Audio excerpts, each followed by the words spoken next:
My name is Tim Biello. I am the owner and operator of Featherbed Lane Farm, which is a 60-acre farm property just outside of Saratoga Springs in upstate New York.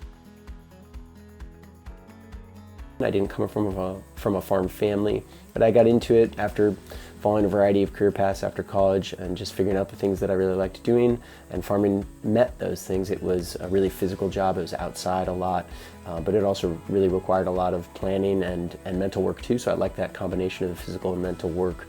I like that it was also really at the intersection of human communities and the environment.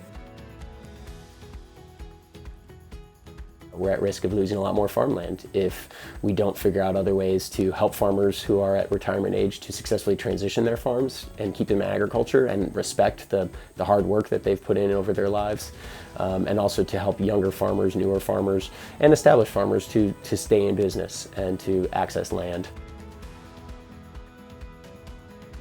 Farming is already really hard, and it's already not very remunerative, and you don't get a lot of money for all this hard work, but then you're also asked to, well, you should pay your labor well and take care of them and make sure you're building soils and providing all this habitat and make your food affordable and accessible to everybody, but do that without getting much income. You know, who's going to take that job? Well, actually, there's a lot of people who want to do that, and so I think if we can find ways to better support them and use our subsidy programs or other sort of societal changes, policy platforms and other things to make it so that more farmers can actually feasibly, reasonably find and start businesses that build healthy soils, that filter water, that reduce climate change impacts, that make sure everybody has access to really good and nutritious foods, and that everybody has access to do that regardless of the color of their skin, because that's another really big challenge. I mean, finding farm and starting a farm for someone like myself, a white farmer, is challenging. For somebody who is black or another farmer of color who has been actively discriminated against in our country for hundreds of years, up to and including today, the barriers are even greater. The easiest thing to do maybe in the first place to start is find farms in your community and connect with them.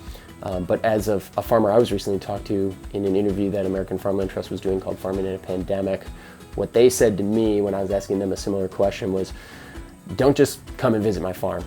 That isn't actually helpful for me. It takes a lot of time, and it can be more work in my day, which is already pretty taxed. But if you want to visit farms and plan to volunteer, plan to work there. And be there long enough to make the time it takes to instruct you beneficial, and maybe plan to spend some money and buy some products. I think learning and meeting and supporting the farms in your area is a really good place to start, and then you can go to other resources that are out there to just start learning more about agriculture in general and the ways in which you can make choices as a consumer that support farms that are otherwise growing and doing kind of the practices that you think are important for yourself, for your family, for your general community, for the United States, for the world. Think big.